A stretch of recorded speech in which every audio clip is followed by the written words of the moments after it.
Hello, everyone. Charles Watts here. Welcome to Inside Arsenal. But it is, of course, a very different Inside Arsenal today. It is Inside Arsenal Extra Time with none other than my co-host for the show, James Benge. How are you getting on, James? Yeah, I'm very good, thanks. How are you? We both forgot today was Tuesday, didn't we? We did forget that today was Tuesday. It all Good kind of bank morphs holiday? into one. I've got two children that I'm trying to look after, so I've got an excuse for it. You don't, I have to say. I mean, it was a long bank holiday. I mean, as you well know, and we won't waste too much of your time telling our viewers and listeners about the scheduling life of a football journalist, but getting 2 days off in a row, which I happen to have because of the bank holiday, it tends to lead to quite sort of blurred head on the following morning. So I have no idea what day it is or anything like that. Yeah, it does. I know what you're talking about. I know what you're talking about. Busy week as well. Big week coming out. The most important thing, of course, there's a book coming out on Thursday, James. I don't know if you're aware of it, but that is coming out on Thursday. So all gearing up for that. I'm on Sky Sports News in the morning, 8:30, live in the studio, talking the book and Arsenal. So if you do have Sky, tune in 8:30 in the morning to see me make a fool of myself. No doubt. Got new trainers for it, James. Bought new trainers. Going to be wearing them for the first time. Did you go for the sort of like white, classic Sky Sports News white box fresh trainers? No, to hit that sort of smart casual. I've gone with my Nike Air Maxes as usual. Just a new. There are other trainer brands available, by the way, but they're not as good. I've gone with my Nike Air Maxes. I always do. So yeah, excited for that. Getting a car. I'm getting a car to the studio. I'm not even having a drive. Check that out. How cool is that? And I'll tell you what. Actually, should I tell you what's even more exciting than that?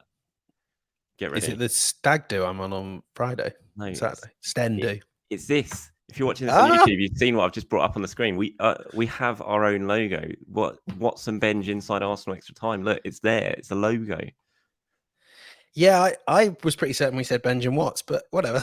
Yeah, I pulled rank. I pulled rank there, and in fact, that was just the designer doing it. But I think it looks better. It does look better. Watts and Benge Inside Arsenal Extra Time. It's good. I think that's a really decent logo, but let us know what you guys think in the comments below. I'm sure you might disagree, and I know all your name suggestions in the end weren't taken into account. We went with Extra Time at the end anyway, but yeah, we're excited, and I hope you're excited to see how this show progresses over the next the coming weeks, the coming season. There's plenty to talk about today. We are, of course, only 3 days away from transfer deadline day at the moment, James, so Twitter is its usual sea of craziness and toxicity and all that comes with it. So we'll talk a lot about that. Lots going on at Arsenal, mainly with outgoings, or pretty much solely about outgoings at the moment. So we'll talk about that. We'll have a little bit of a chat about what happened at the weekend, and certainly start focusing on that big game coming up at the Emirates on Sunday. We'll start quickly, get the game out of the way from the weekend, because obviously it's a few days away now, but the fallout's still ongoing from it, really. Have you been surprised? I have, in a way. Have you been surprised just how brutal, really, some of the reactions been to the result, the performance, certain individual performances? Has it surprised you a little bit? Caught you a bit out? Yeah, it did. Certainly, even I remember on that Saturday night, you sort of walking back from the Emirates thinking, yeah, this isn't ideal, but Arsenal do have 7 points from 9. It's I think to an extent the reason that it's so frustrating and there's so much anger about that game is it was a little bit like the scene in A Clockwork Orange, the one where he's got his eyes thingied open, and it was like someone was showing you a replay of the Southampton game all over again. The careless, sloppy mistake in the last minute, the sheer sort of emotional intensity and not quite being able to get the job done. Look, in the end, Arsenal could draw with Fulham and still win the league.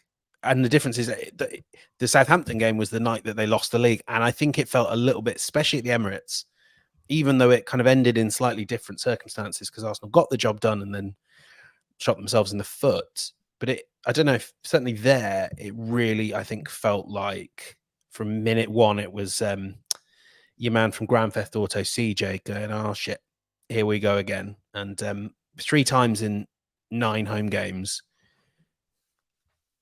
You can't. It's crazy. It's crazy. Yeah. I saw a stat, and I didn't check it out. And when you see a stat on Twitter, and you probably should check it out, but that it was from the Premier League's inception. What was that? 93, 94, 93? Yeah, 93. Up until the Bournemouth game last season, Arsenal conceded 2 goals at home in the first minute.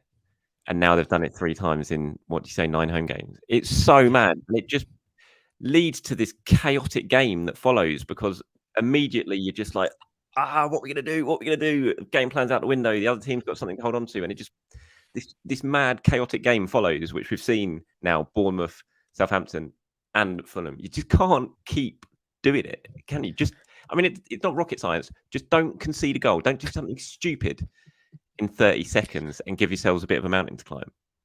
And these are really stupid things. I know the fact that Saka made the mistake means because he's Saka. We all want to see the best, and we do see the best so often. People sort of say, "Oh, but you know, sometimes, especially with the old system, a defender should have been there, a right back should have been there," and it's something to think about. But a right back wasn't there, and you know, you can't just sort of say, "Oh, yeah, well, I mean, sometimes someone's there."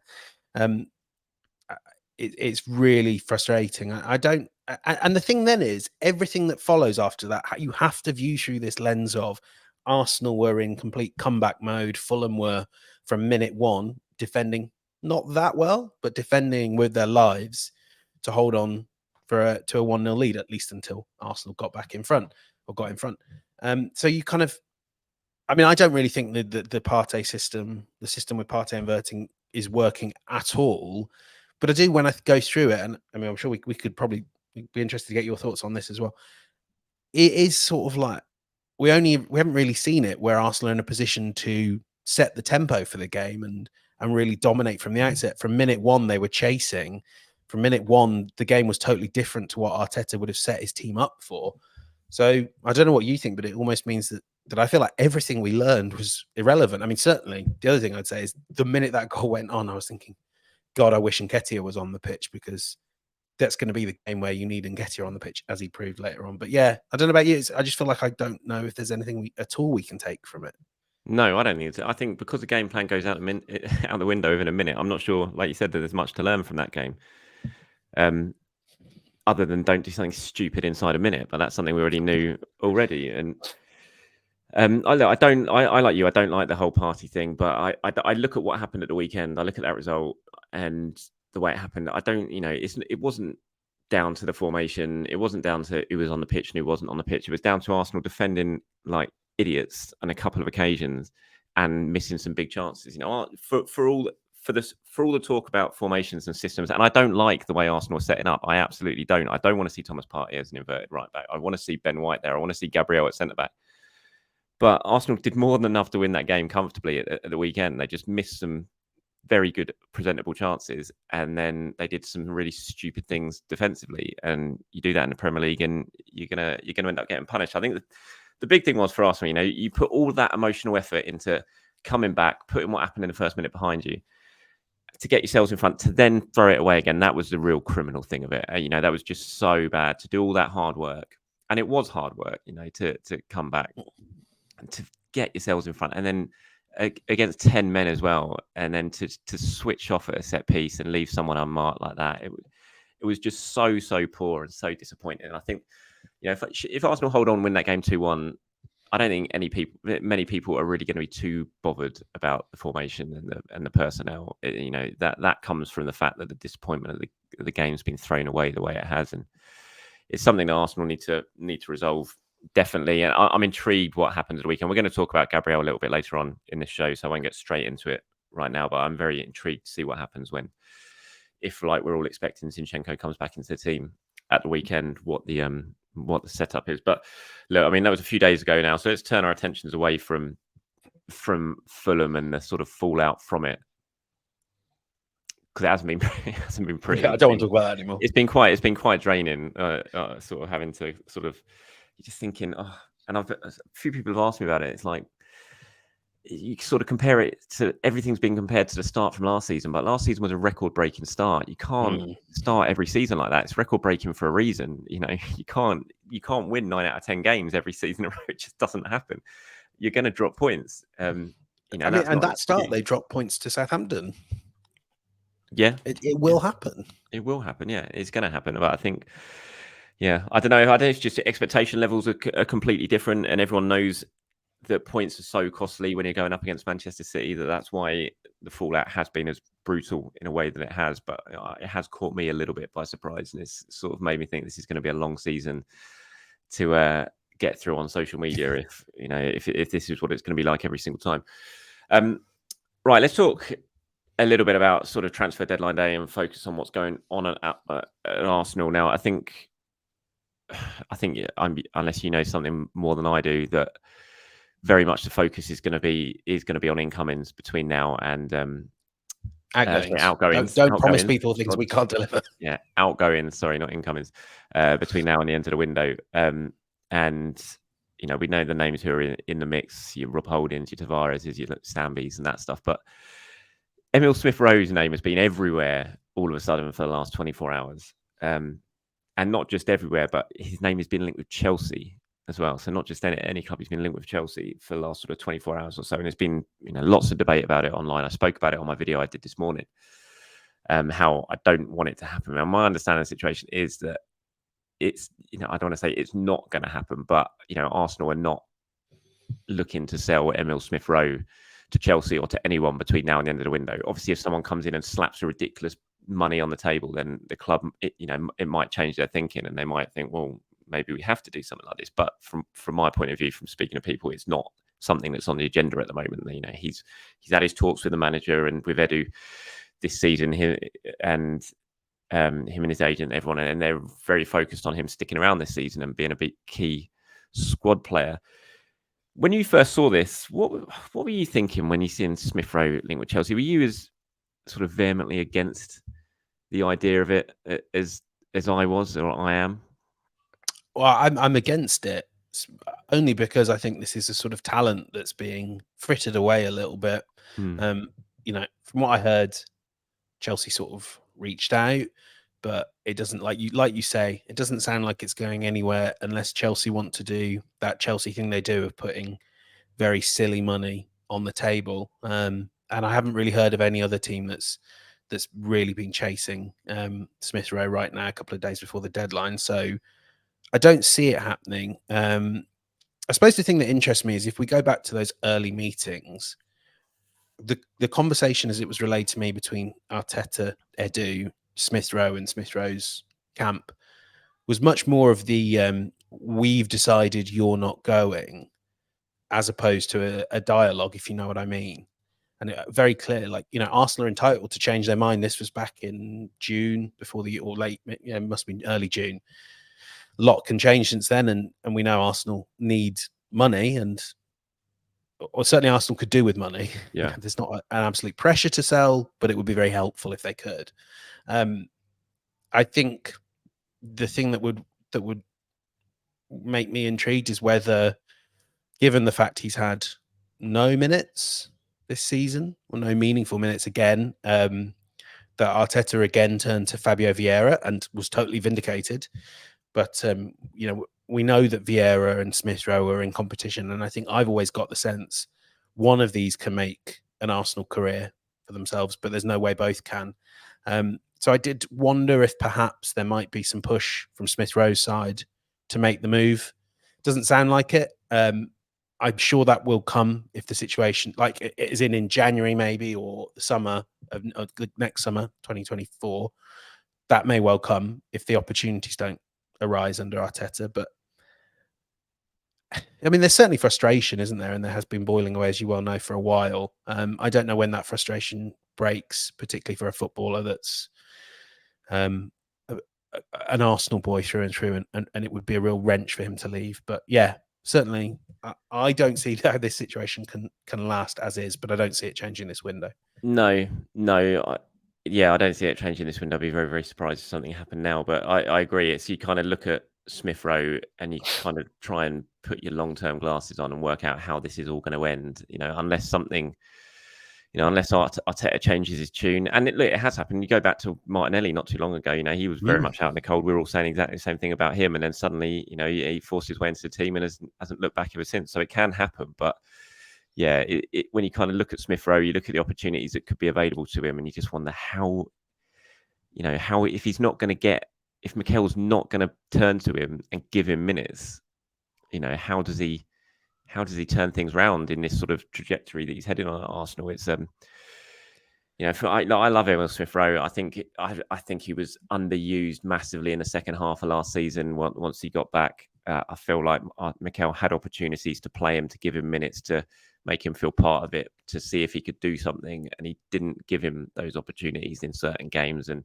I thought that was a bit of a mistake. And it doesn't appear so far this season anyway, although a couple of those games where you sort of think about Crystal Palace, the way that second half went with the red card, that probably changed everything in terms of possible substitutions. Again, the way sort of last weekend panned out as well, maybe it was a little bit different, but we do have cup competitions coming up at some point that you want to see him get minutes. But some people have been sort of getting in touch, and because I was talking about it, saying that no to Emil Smith Rowe transfer. Mark says if ESR or Gabriel are sold, I'm not putting any time into following Arsenal this year. ESR is easily better than Havertz and should have that midfield spot. I'm never Havertz hater. He's a talent, but he needs to earn that spot with performances from the bench first, which I kind of do agree. Is one from Boitino says, hi Charles, worrying to see my last comment stated worries about Smith Rowe's future, and now that is a possibility. But after looking further into it, he's played just over 120 minutes in pre-season friendlies, being a homegrown English player and a future England international. At that added with the 10 league goals he scored 2 seasons ago, he should cost another club at least 55 million. I hope he stays, and I truly see him as a free role number 8 by 2025. He then talks about players who leaves and the need for Arsenal to bring in money, like you mentioned. I mean, it's sort of price tag wise for Smith Rowe now. I think for Arsenal to do anything, you would be looking at that sort of that price range that was considered there. And I'm always almost a bit of a hypocrite about this, because I was talking about Tierney, and I think if I got here's from one from Todd. He says, can you explain the difference in your opinion on ESR and Tierney?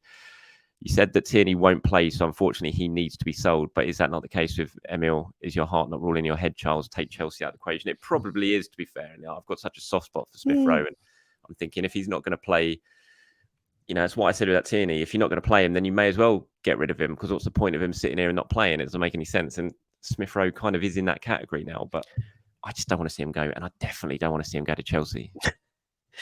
I completely agree that there's a heart side to this, and I think maybe that blinds us to the fact that in that great season, Smith Rowe had a bit of a hot streak scoring goals, and there have been other times where he's been not as effective. We've not seen him do it for a whole season, but comparing him to Tierney's what, 4th choice left back, or would have been. I think it's a real shame they didn't manage to do a good deal for him. We discussed that last week, didn't we? But I think there is always a value in having a player like Emil Smith Rowe on the bench. I don't. Tierney, how often are you going to sort of turn to him? Yeah, maybe every once in a while when you want to lock things down. But I think I can always see games where Smith Rowe is beneficial. I mean, the other comment I thought was very shrewd there was that on Havertz. Now, I understand why Mikel Arteta's starting Kai Havertz. He's just spent 55, 60 million on the guy. And I'm firmly not of the view that 3 games is anywhere near enough to judge Havertz and his long-term Arsenal future over. But, Mikel Arteta is paid to win games. And if Havertz continues to struggle, then there is no one else to step into that 8 role except, or certainly an attack version of that 8 role, except Vieira and Smith Rowe. And I think until you're certain that Havertz can be a really impactful player, I'm not rushing to get rid of Smith Rowe unless someone, like you say, clear the £50 million mark. And if that can be used to strengthen the squad in the next 3 or 4 days, then I look at that deal differently, in much the same way that I wouldn't be desperate to lose Flo Balogun, but for 40 million euros, it's sort of like, yeah, I'll take the money, thanks, and take my chances with what I can do with that. So I think there is a lot of sentiment with Smith Rowe. And I think obviously the way you can see the real worry about his thing is that no one chance, or that Saka and Emile Smith-Rowe has been replaced by Saka to the tune of, I think it's Voulez-Vous by ABBA. Yeah, I've seen it's that. a very good chant. I've seen that doing the rounds. Yeah, with the away end at Crystal Palace was kind of bouncing with that as well. Yeah, we'll wait to see what happens with Emile, but I just don't want to see him go. I think there's a real player there, and it'd be a real shame if he doesn't get to sort of fulfil his potential at Arsenal. I think, what he did that first season, you don't lose that. He's just got that eye for goal. He can make things happen. And if he's fit, which he is fit at the moment and has been fit for a while since he's come back from that surgery he had at the start of last season, I just don't see why he can't replicate that. We've seen him go off to England under 21s and play really well and make things happen and score goals. And, that's the kind of frustration with him, with what's going on with him, is that you just feel like he could make a difference if he was playing, but he's just not really been given the opportunity. And again, it kind of boils down sometimes with that thing that we all with Mikel is if you're not right slap bang in the middle of his thinking, you kind of feel like you're a little bit frozen out for some reason, and it just feels like that's where Emile might be right now. But hopefully, look, it's a long season. It doesn't take much to suddenly come back into it. You play well if he gets a chance in the Carabao Cup or whatever coming up, or he does get some minutes in the Premier League, he makes something happen, then hopefully he'll get his opportunity. I wanted to talk about Gabriel now quickly. Obviously was on the bench again at the weekend. Didn't actually come on at the weekend either, unlike at Crystal Palace. Mr. Saudi correspondent, obviously, which is kind of this is all we've been bubbling around in the background, whether it's tactical, whether it's down to anything else. We know that there is interest there from Saudi Arabia in Gabriel. Has anything that you're aware of sort of materialized from that side? Have they sort of stepped up efforts or anything like that, or is it still just sort of bubbling away in the background? If anything, from the Al Ittihad side, is looking more unlikely.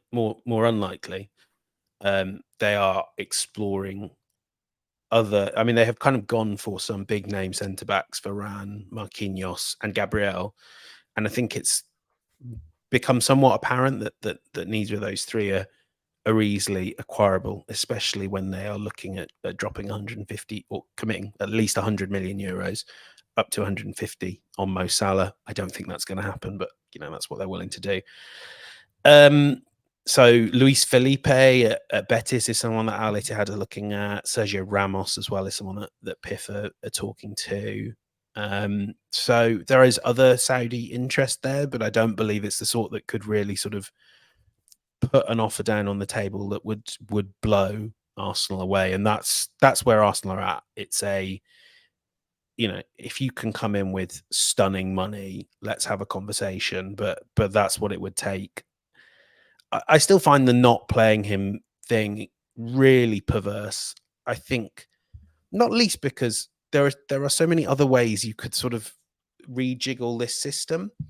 Ben White could invert sometimes. He could invert sometimes, and bomb on. And how much have Arsenal been missing that, especially when they're chasing games? As the right back, he could do all that, and then Gabriel could shuffle across to be the centre of a back three, which was basically what he played last season.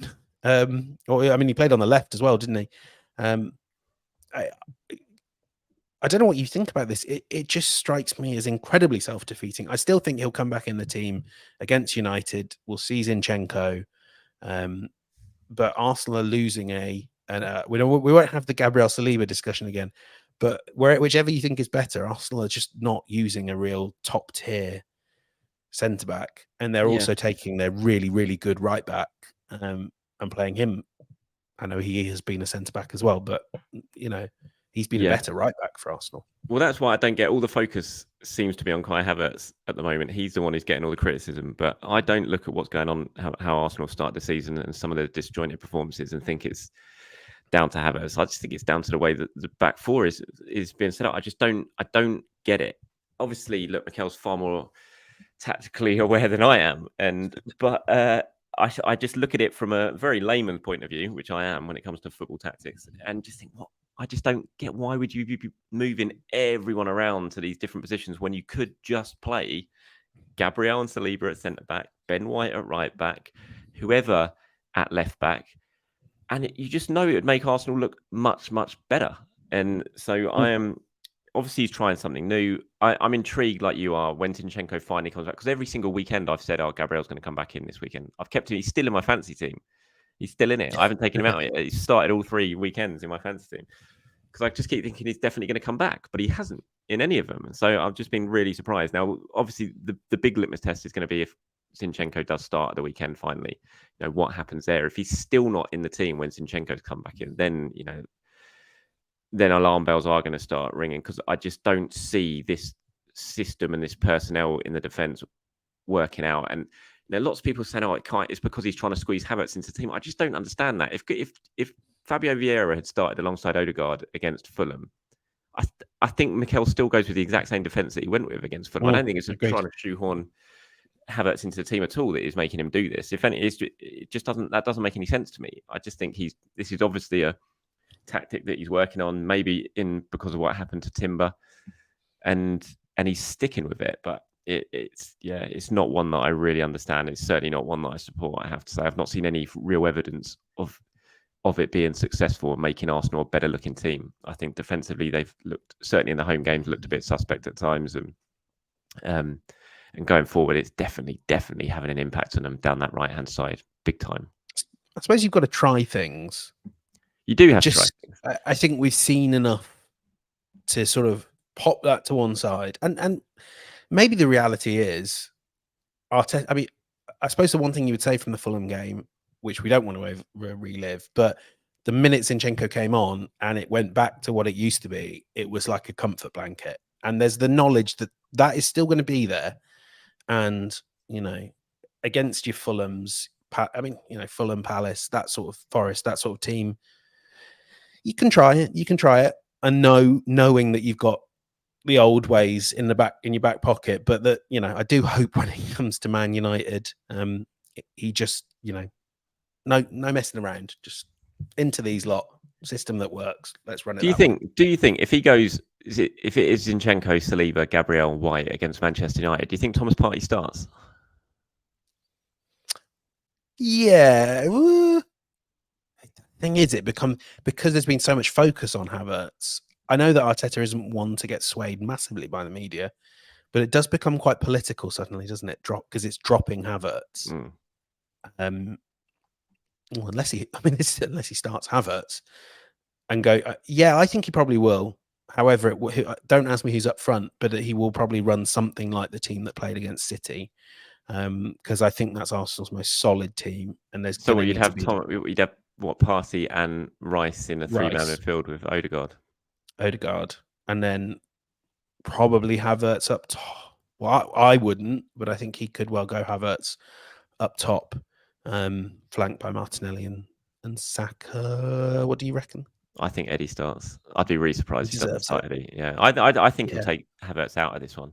I think sometimes you look at players and you think, even if you don't want to do it, you probably think it might be best for him just to sit this one out, still come on in the second half, still play a part. But I just wonder if he might think, the fact that he hooked him after 55 minutes or whatever it was at the weekend, he knew that he could sense, I think, from the crowd, from that sort of, when he could have turned and played Eddie through, but instead went backwards and got the pass wrong, and he heard the groans and everything like that. You know, he wasn't on the pitch much longer after that. I think Mikel probably realised it was quite important to take him off at that point. And that was Abue-esque. That was really... And so I do wonder if you might think, you know what, I'll leave him off here. And you know, I think there's a good shout. People are saying, I think that comment earlier on saying, why is it Havertz just walk straight into the team? And yes, he's just spent 65 million on him, but I do agree. Sometimes you got to earn your spot in that start 11. And you know, Havertz hadn't really done anything for Chelsea to, you know, earn a straight starting spot in the Arsenal 11. So you know, maybe he does need a bit of time on the bench and try and play his way back into the starting 11.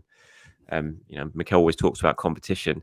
If you're Fabio Vieira, you come on and you make that big an impact in a game like he did at the weekend, and play with that desire and hunger that we just haven't seen from him. You know, he just took that game by the scruff of the neck, and we've not seen, you know, if anything, in the second half last season, he was hiding in games. Vieira, he came on and he almost looked like he didn't want the ball. He didn't want to be a part of it, but just came on with such initiative at the weekend and really, you know, wrestled that game back into a position where Arsenal should have won it down because of him. Yeah. So do you reward Vieira with a starting spot? Just say he's the one that I know that he came on there and played in the left 8, and I like that because we all know how well he gets on with Martinelli, and you could see the sort of personal and the footballing intermingle. But no one really talks about him as a player that could cover for Saka. And if you sort of think about when are Arsenal going to rest Saka, probably the sort of Vieira kept going. He went, the guy went everywhere. Like you were saying, someone that used to hide from the ball was chasing it quite brilliantly, whether Arsenal had possession or not. I think if you don't get to replace or get the Saka backup, which is what we're expecting that it won't happen, I'd be pretty relaxed about giving Vieira some minutes out there, considering it's probably going to be against teams you expect to beat, and Saka's probably going to be on the bench. Do you start him on Sunday against United? Do you reward him with a spot against United? I don't know. I absolutely would not. I would not do the classic team news reaction. What is Miguel doing? If he did that, I would admire and respect him, and absolutely fear that he's over-indexed a good half hour against Fulham. I wouldn't start him, but God, he deserves it. Same as Nketiah. I think really... Eddie, that was the most surprising thing to me at the weekend was that Eddie didn't start. I just didn't understand that when he'd scored in the first game. He was, I thought, really good against Crystal Palace, even though he hadn't scored. He'd won the penalty. To then just leave him out for Trossard, I was really, really surprised that he did that. That was one I really caught my eye when I saw the starting 11. I didn't get the thinking behind that, especially when afterwards, when he was praising him, he was saying, "Oh, Eddie's in such a good moment. He's been really, really confident." So, how come you didn't start him? Play the guy. Yeah, it was just it was a bit of a bizarre one. I thought I'm just going to bring in this comment here. So Gabriel will not get many minutes until the Saudi window closes in 3 weeks. Money talks. Gabriel is replaceable and obviously interested in leaving for a bigger paycheck. The 3 weeks. It's interesting that the window stays open longer in Saudi. Mikel was talking about it was it the pre-match presser last week? Yeah. He was asked about it. Do you think that is going to cause a lot of disruption to football? When these teams can't react to anything that happened in Saudi, they can't go out and sign a replacement if someone comes in. Do you think it is going to sort of set a few waves in motion in throughout football, having the Saudi window open a little bit longer? Yeah, certainly. I do think it will. I mean, I remember seeing this when the Premier League tried to close its own window before the season started, wasn't it? And you had someone like Coutinho had a back injury for 3 weeks. I don't know about Gabriel specifically, and I think the one thing to bear in mind is, I mean, firstly, when people talk about chasing the paycheck, you have to understand that what these guys are being offered is, generational wealth money. So I try not to judge anyone, at least from that perspective. I think anyone that goes to Saudi Arabia has to answer questions about being complicit and supporting a regime that the crimes of which we don't want to kind of need to go into in this podcast, but that's what you're doing. You're engaged in a sports washing project for them. Yeah, I think it will, but to a lesser extent, because Coutinho, for instance, was trying to force his way into a dream move to Barcelona. I don't particularly think Gabriel has ever dreamed of playing in the Asian Champions League. I don't think he has a place out in Jeddah that he's desperate to live in. We do have to sort of keep reminding ourselves that Mikel is trying something tactically, and those tactics would be well suited for all three of the teams they've come up against. It was obviously, he obviously trusted him in the Community Shield. If he doesn't play against United, then it is obviously more than just footballing reasons, because against the team that can counterattack you with Marcus Rashford and Bruno Fernandes and players like that, you want your most robust defenders, and that means Gabriel. Yeah, I think we will see him, but like you say, we've been saying that for weeks now. I can't see it changing. And don't forget, Mikel was absolutely praising him to the rafters after he came on against Palace. All right, so let's quickly bring in a certain Flo Balogun. What do you think now? Obviously, we know what's happening with Balogun. We know it's going to happen probably in the next 24 hours or so. I'm told it could well be announced that he's going to be a Monaco player. Decent deal for Arsenal, around the sort of 40 million mark with a good sell-on included. I don't know what that sell-on clause is, a percentage yet. Do you know that? I haven't found that out yet.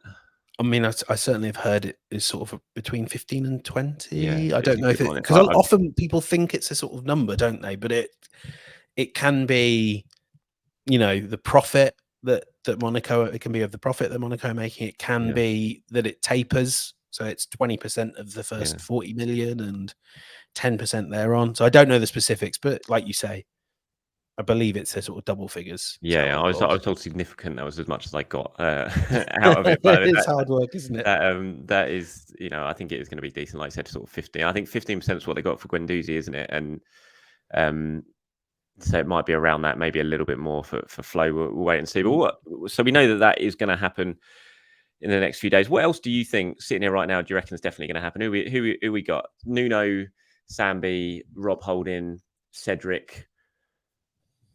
I think that's about it with Flo. Pepe? Between, Pepe, of course, Pepe.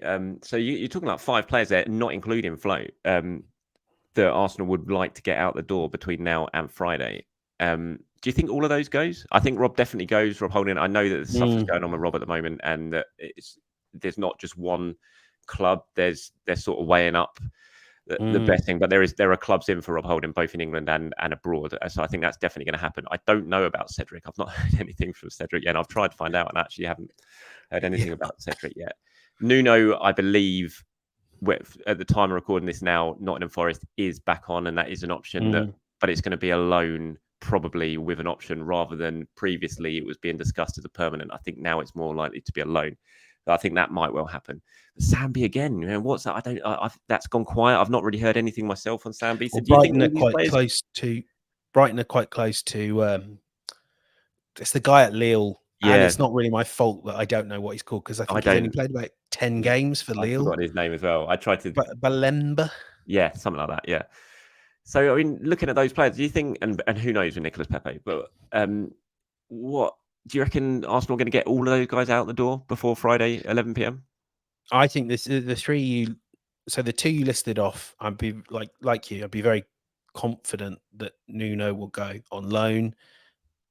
I'm intrigued to see what will happen with Holding, because if it's Luton, and I know they're one of the clubs, but like you say, not the only one, that would, I believe, have to be a permanent deal, or they'd have to sign or cancel one of their 2 current loanees.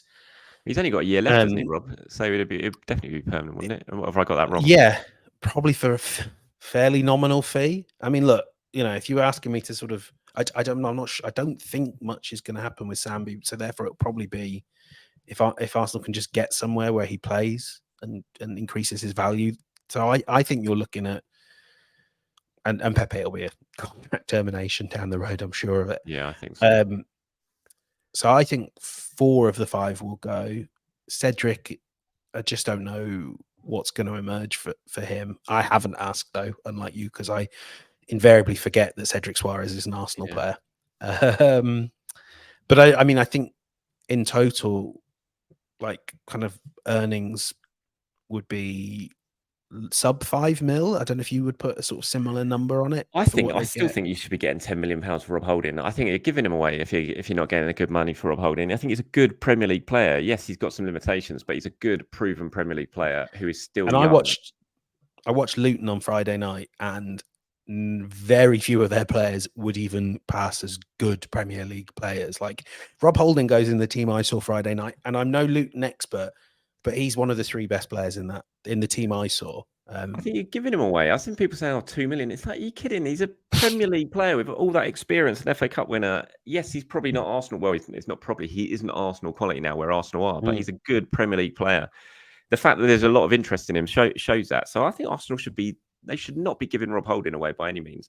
And you kind of look at the money. I think with Granit, Matt Turner, Arsenal are up to about sort of 45 million at the moment for the summer. This is before putting the Flow money in there, which will take it up to around sort of 85 million. Now, Arsenal could potentially, with Guendouzi money coming in, Mavropanos money coming in, could potentially get to around 100 million if Rob goes for a decent chunk, and if they can get, I don't know what sort of loan fee they get for Nuno at the end of it. The Kieran Tierney's the big one. Not being able to sell Kieran Tierney, I think that's just, I'm still so surprised at how that has panned out this summer. I really am. I thought that was going to be easy money for a really good player, and I'm stunned that the Premier League club hasn't come down and put sort of 25 million on the table for Kieran Tierney. I'm really surprised. Daft. It's absolutely great move for him. Really good move for him. That's a fantastic move for him. If he stays free, go play Champions League and chill in the bars of San Sebastian. I mean, what a year that's going to be for him. And I think ultimately it could work out being all right for Arsenal, because I think if he stays injury free, I think he has a really good season for them. Does really well in La Liga.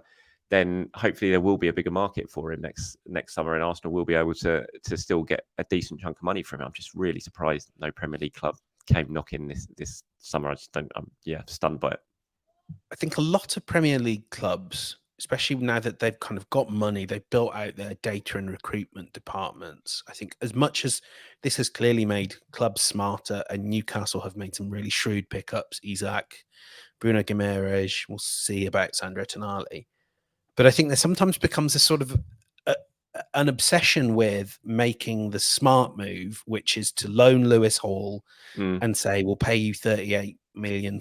But you're paying £38 million for the player you think Lewis Hall could be. And, I'm sure at the upper end of Lewis Hall's curve of possibilities or whatever, he is much better than Kieran Tierney.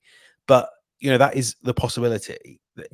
Kieran Tierney is a known quantity. I was actually writing about this today. And that known quantity is a really good Premier League left back who, when the system was right for him, was pretty much Arsenal's attack and made Arsenal function as a team. And admittedly, that was an 8th place team, but having, the key attacking fullback from an 8th place team is not something Newcastle should have been sniffing at. I know that Villa, Emery was interested, but I think with Digne and Moreno in the squad, that was always a bit difficult. But it's daft, and I think it's similar with Holding as well, that there are an awful lot of teams that maybe need to have a think about comparing the 22-year-old smart, pick up the data, and if you extrapolate, he could be the next whoever, with actually what you need is the current, like you say, decent Premier League defender if you're Luton Town, and you should be willing to pay for that, because that, Rob Holding for Luton probably helps you concede. He's probably their captain within a few months. Yeah, he's probably their captain within a few months. I think he's a really good player for them. He's not a clever signing, is he? No, he's not. And he's not a sexy signing that everyone's going to get really excited about. But I think it'd be just a really smart piece of business for them. And if they go down, they will go down, you would think. He probably sticks around and is a brilliant Championship defender for him next season. So it makes lots of sense to me. Even someone like Wolves, I think it would be a good signing for. But yeah, we shall see. I'm going to wrap this up now, James. But before we go, quickly, just put you right on the spot now. Are Arsenal going to sign anyone before Friday? No. Yeah, I tend to agree. I tend to agree. I still think, and I got this relayed to me again today, that if something sort of presented itself that they thought, this works, this sort of factors into what we're trying to do, and it's an opportunity, I think, let's take it, then, they are open to it. But as it stands, the focus is very much outgoings and getting players off the book. So it would have to be a sort of Raya-ish. Sorry, I know we both need to head, but it would have to be a sort of Raya-ish deal, wouldn't it? Where you can loan a player that you actually would like to sign permanent. Maybe you can sign him permanently, but it's a gap in the market move, or an opportunity for someone you think you'll want down the road. I don't see them putting money into plugging the gap left by Tim, like putting big money into plugging the gap left by Timber for 8 months and then finding they've got someone on their books they don't need. No, I'd be surprised that. Mudryk, there you go, Mudryk. That Chelsea to move him out the door. Arsenal need another attacker. Could that loan just for the bants? We shall see. Quite funny. Right. Cheers, mate. Appreciate your time as always. My pleasure. We shall. Are you there on Sunday? Yeah, I think so. I intend to be there. Probably need to take that conversation offline, but yes, I intend to be there. Yeah. Cool. After my stag do. So God knows if I'll be of any use to anyone. Your stag do? Not my stag do. No, that's true. After the stag Sten, actually, I shall be attending. I'm coming straight from it. To Sten. It's a stag and hen. It's very much the new thing among early 30-somethings, Charles. What is it? Because combined. Stag and hen, especially because this. Do me a favour. What they met, like this couple met at uni with me, so similar friend group. Congratulations to Sophie and Max, who absolutely will not be watching this. But yeah, met at uni, similar friend groups, and I'm not going to say congratulations to them because they're having a sten. I think that's like almost as bad as a mini moon or whatever they call it. No, I'm not having that. I've booked my mini moon for after the wedding. I went on one as well. It's just a phrase that I hate. It's just when I was we went to Bath for our mini moon before heading off to St Lucia for the main one. But yeah, just that name, mini moon. I've said it 4 times now, and it annoys me. Right, I'm gonna go. I've got some dinner to cook for my kids. So yeah, quite important. But nice. Yeah, cheers for joining me this week, James. We'll be back next week at some point with what we're going to have the close of the transfer window to discuss, Arsenal, Manchester United to discuss a Champions League draw, to discuss who are Arsenal going to get. That's a very exciting thing to look forward to. Excited for that on Thursday night. And if you do want to come and watch that on big screens on Thursday night, come to the Tollington for a book signing because we're going to have it on at the screens as well.